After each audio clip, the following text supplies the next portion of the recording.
কেমন আছো তোমরা সবাই? আশা করি সবাই খুব ভালো আছো। আর আমি কিন্তু ভীষণ ভালো আছি। যেমনটা আগের দিনের ভিডিওটি তোমরা দেখেছো, ভাইয়ের বিয়ে হয়েছে। তো আজকে আবার মালদা থেকে যাচ্ছি কলকাতা। তো সেই জার্নিটাই তোমাদের সাথে শেয়ার করতে চলেছি। তোমরা বুঝতেই পারছো দেখে যে কতটা এনজয় করেছি। যেমনটা কালকে করেছি, আজকে আরও বেশি করেছি। তো সকাল থেকে রাত্রির অবধি আমরা ঠিক কী কী করলাম সেটাই তোমাদের সাথে শেয়ার করব। স্কিপ না করে ফুল ভিডিও দেখতে থাকো। আই হোপ তোমাদের ভীষণ ভালো লাগবে। ভালো লাগলে কিন্তু লাইক, কমেন্ট, শেয়ার আর সাবস্ক্রাইব করতে একদম ভুলবে না। তো hello everyone, good morning, welcome back to our new blog and new day. তো এখন দেখো সকাল সকাল বসে পড়েছি ব্রেকফাস্ট করতে। আর ব্রেকফাস্টে ছিল ছোলার ডাল আর লুচি। ওরে বাবা, রিকে খুঁজে পাচ্ছি না। রি বাজাচ্ছে। এই দেখ, আমি তো অবাক। ঢিঙ্কা চিকা, ঢিঙ্কা চিকা। ওই যে একজন।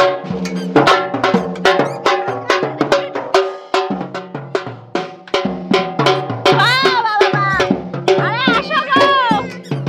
বাজাও বাজাও।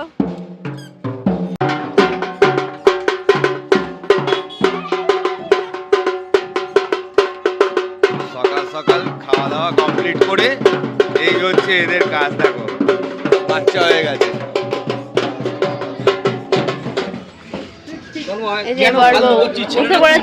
বৌদিকে ডাকলে না একবার, এখনই ভুলে গেলে? বৌদিকে তো ডাকতে হয়। কিছু বলবে না এখন, কিছু বলবে না। তুমি রেডি, মুখটা কিছু করবে না। আর কান্না করলে এমনি চলে যাবে অবশ্য। সেটাই, কান্নাকাটি করলে। বাসে যখন পৌঁছাবে তার আগে খাবে না, কষ্ট হবে, সেটা ভালো লাগবে। অনেক দূরের রাস্তা, প্রচুর দূরের রাস্তা। একটু তো দেরি করলাম না, আমিও খেতে বসে বললাম। ডাল ছিল, ঘ্যাট ছিল, আর তার সাথে ছিল রুই মাছ। আর আমি কালকের মাংস নিয়েছিলাম, একটু দই, মিষ্টি, চাটনি। কাছাকাছি পথ না, অসুস্থ হয়ে গেলে সমস্যা। একটু দেখিয়ে নি বউটাকে। ঠিক আছে, বৌদির ছবি তুলেই যাবো যখন যাবে।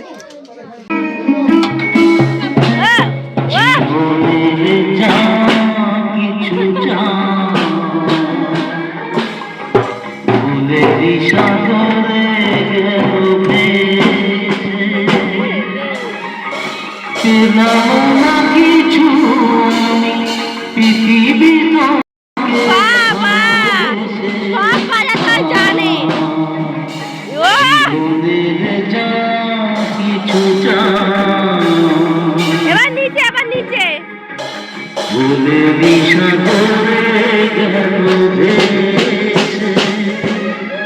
তো বাজে এখন 1:30 মতো। আমার স্নান টান করে রেডি হয়ে গেছি। ফার্স্টে ভেবেছিলাম যে স্নান করবো না, তারপরে ভাবলাম যে যেহেতু দেরি হচ্ছে তো স্নান করে যাওয়াই ভালো। ওখানে লাইভ গান চলছে কালকে দিয়ে, কালকের ইভিনিং থেকে নাকি, মানে ওদের বাড়ি মর্নিং থেকে হয়েছে, আমরা তো পুরো রাতে এসে শুনেছি। তখন থেকে রাত্রিরে কিছু টাইম মানে বাদ গেছে, সে লাইভ সং চলছে, তোমাদের তো দেখালামই। তো যাই হোক, ওখানে বউকে সাজানো গোজানো হয়ে গেছে। এখন যে রিচুয়ালসগুলো আছে ওগুলো হলেই বেরিয়ে যাব। আর এখন 2টোর সময় বেরোনো, মনে হয় পৌঁছাবো রাত্রির 11টা কি 12টায়, তার আগে অসম্ভব। তো চলো ওখানে একটু যাই, দেখি কি পরিস্থিতি। এদিকে দেখো আর একজনকে আজকে মাথায় তেল দিয়ে দিকে চান করে দিয়েছি গো। আর দেখো ওখানে কি ছাগল কামড়ে? ওর কোনো দিনও ভয় নেই। পিসি বাড়িতে গিয়ে আগের বার যখন রিয়ের 1 বছর 2 মাস ছিল, সেই প্রথম ইয়ারেও ধরেছিল। দেখো আদর করছে, ভাল লাগে। বাড়ি যাবি নিয়ে গিয়ে মাপবি না তো? সত্যি মারলে আদর করে দিবি?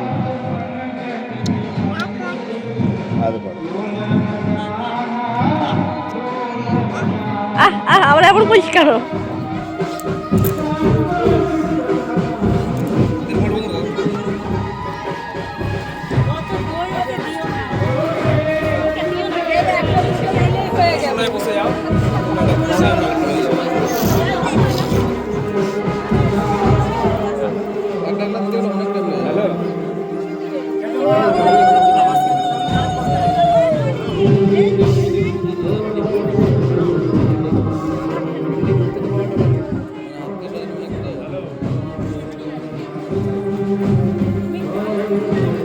একজন বাবার কাছে সব থেকে কষ্টের মুহূর্ত হচ্ছে মেয়েকে বিদায় জানানো। সত্যি এই দিনটার কথা মনে পড়লে সবার চোখে জল চলে আসবে। তো দেখো ওখানে দাঁড়িয়েছিলাম ঠিকই, চোখে কিন্তু আমাদের জল সবারই চলে এসছে। কাকুই কান্না করছে, এটা নর্মাল ব্যাপার, কন্ট্রোল করে কতক্ষণ লাগবে। ছেলে মানে যে কান্না করবে না ওটা কিন্তু নয়, সচরাচর করে না, বাট যখন করে তার মানে বুঝতেই পারছো মেয়ে বিদায় দেওয়ার সময় কতটা কষ্ট হলে চোখ দিয়ে জল পড়ে সবার সামনে। তো সত্যি খুব খারাপ লাগছিলো, কষ্ট হচ্ছিলো, কিন্তু কিছু করার নেই, যেতে তো হবেই। এদিকে আমরা বাসে উঠে পড়েছি, কান্না করতে করতে ও একটু দুর্বল হয়ে গেছিলো, তো যার কারণে শুয়ে শুয়ে যাচ্ছে এখন। একটু পরে ট্রাই করব আমরা ওকে বেটার ফিল করানোর, দেখি কত দূর পারি। 10-12 ঘন্টা জার্নিতেই ও যদি এরকমই শুয়ে থাকে ওরও ভালো লাগবে না, সুতরাং আমরা ট্রাই অবশ্যই করব। আর একটু পর থেকে শুরু হয়ে যাবে আমাদের ডান্স, মানে একদম ফাটাফাটি ডান্স। যদি গান দিতে পারতাম তাহলে তোমরা বুঝতে পারতে ঠিক আমরা কতটা এনজয় করেছি। তো দেখো এখানে ফার্স্টে বাবাই হচ্ছে গিয়ে ওর ছেলেকে আর আমার মেয়েকে কোলে নিয়ে ডান্স করছিল। ওরা বেশি গ্যাপ না, কম মাসে 3-4 মাসে ছোটো বড়ো। এদিকে দেখো নতুন বউকে কিন্তু আমরা ঠিক আমাদের লাইনে এনে নিয়েছি। দেখে কি বুঝতে পারছো আদৌ যে একটু আগে এই মেয়েটা কান্না করছিল? এটা কিন্তু বোঝা মানে বড় দুষ্কর। যাই হোক, ওকে যে মানে মুডটা ঠিক করতে পেরেছি ওর এটাই অনেক। যেহেতু বাসে উঠলে আমার বমি হয়, বাট এইবারে কিন্তু ব্যাপারটা অন্য হয়েছে। কেননা এই যে রিজনটা হচ্ছে এইটা, কেননা আমরা এখানে মজা করতে করতে গেছি, ডান্স করেছি, দাঁড়িয়েছি, খেয়েছি, এনজয় করেছি। তার জন্য আমার সত্যি যাওয়ার দিন যেটুকুও প্রবলেম হচ্ছিলো আসার দিন কিন্তু আমার একটুও হয়নি। খুব খুব মজা করেছিল, খুব ভয়ে ছিলাম আমি সত্যি কথা বলতে, কি হবে না হবে এটা ভেবে। এই যে হ্যালো বন্ধুরা, তুমি যেমন বলো বলো বন্ধুরা বলো, আমি কাঁদছি লিপস্টিক দেয়নি বলে। গাড়ি পুরো ফাঁকা, সব নেমে গেছে, তাই তো রি? তাই তো? একটু হাসেন না, একটু হাসেন না। স্টপ হয়ে গেছে, বলছে লিপস্টিক দিল না। আমি একটু লিপস্টিক পরেছি বৌদির দিয়ে নিয়ে, ওকে দিইনি, তাই বলছি লিপস্টিক দিল না, আমার ছেলে কোথাও ঠিকানা হারিয়ে যদি নামও বলতে না পারে, লিপস্টিক দিল না। ফাইনালি আমরা বাড়িতে এসে পৌঁছাতে পারলাম, আর এদিকে পিসি বৌমাকে বরণ করে নিচ্ছে। এই টাইমটা না খুব লজ্জা লাগে, একটা জায়গা থেকে আরেকটা জায়গায় আসা, প্রত্যেকটা মানুষ দেখতে আসে, এই ব্যাপারটা ঠিক একটা কেমন কেমন ফিল হয়। আমার এখন নিজের বিয়ের কথা মনে পড়ে যাচ্ছে। তো যাই হোক, আমিও কিন্তু আমার বিয়েতে খুব মজা করেছিলাম, বাট এতটা পারিনি করতে সত্যি কথা বলতে। আর এখানে দেখো ওদের কি নিয়ম আছে, ভাই আগে যাবে, তারপর বউ আসবে, ভাই এগুলো নিতে নিতে আসবে।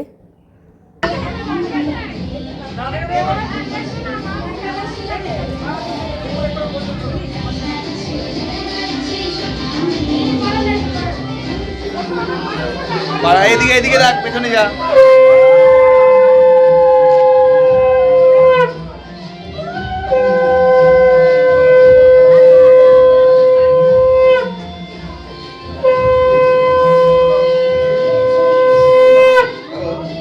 তোর বা দিকে ও বসবে। ভাইকে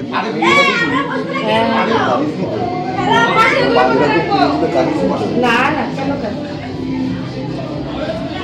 ছেলে দিয়ে দিছি, আমার ঘরের লোক দিয়ে এসছে। কারণ ওইদিকে নিয়ে এখানে লাগিয়ে লাগিয়ে দিল।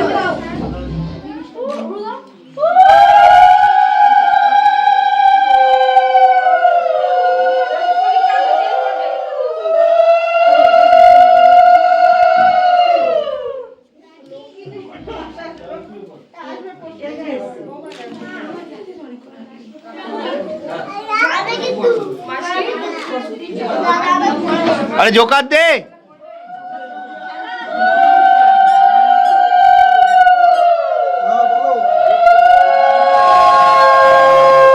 লাগবে ওরই লাগবে। এদিকে তাকাও, ঠিক আছে ঠিক আছে, লেগে যাবে তো। এই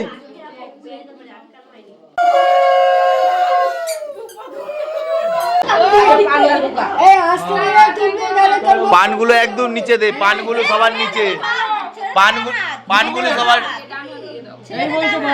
না, পানগুলো সবার নিচে দে, পানগুলো সবার নিচে দে, তাহলে আওয়াজ হবে না। সাজা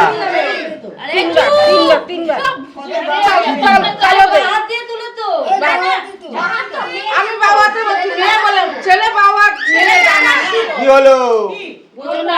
ছেলে বাবাতে তুলবে। ওই হাতে তোল। হ্যাঁ, ও ফেলবে ডানা দিয়ে 3 বার তোল।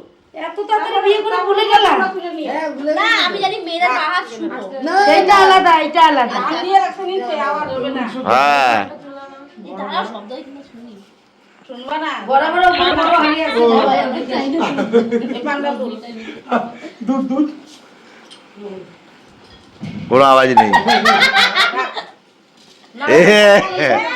হয়ে গেছে এবার তোলো তোলো তোলো তোলো তোলো তোলো হয়ে গেছে এই যে চেয়ার দাও তো করতে। হ্যাঁ কথা কইও না। ওই বিয়া অবধি যাইতে পারে কিন্তু দাঁড়াও। ও পড়বে যেটা সেটা বের করে দাও। দিচ্ছি আমার কোলে বসে মোচে বসতে হবে। তুমি কি করবে? দুপুরে বিয়ে করে নিয়ে গো? তুমি তাড়াতাড়ি কর বাবু, তাড়াতাড়ি কর। তাড়াতাড়ি করবে, আওয়াজও লাগবে না। আমরা সবাই ভীষণ টায়ার্ড, এখন ডিনার করে ঘুমাতে যাব। ওরাও ফ্রেশ হতে যাচ্ছে, ডিনার করতে বসে পড়েছি। রিকে আগে খাওয়াবো, দেন আমি খেয়ে এখন দিদি বাড়ি যাবো ঘুমাতে। আবার কালকের জন্য রেডি হতে হবে আমাদেরকে, তাই আজকে প্রপার ঘুমটা দরকার।